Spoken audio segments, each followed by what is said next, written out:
आम खबर से आपको आगाह करें कि डोनाल्ड ट्रंप काबीना के लिए 10 नाम सामने आ गए हैं। Robert F Kennedy, Kevin McCarthy, Mike Waltz और माइक पोम्पियो का नाम भी सामने आया है। एलोन मस्क का नाम काबीना की इब्तदाई फहरिस्त में शामिल नहीं किया गया।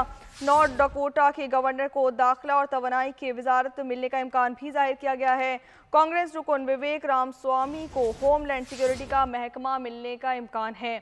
आपको बताएं कि 9 मुंतखब अमरीकी सदर की काबीना के लिए 10 नाम सामने आ गए हैं। Robert F Kennedy, Kevin McCarthy, Mike Waltz, Mike Pompeo का नाम भी शामिल आया है। एलोन मस्क का नाम काबीना की इब्तदाई फहरिस्त में शामिल नहीं किया गया।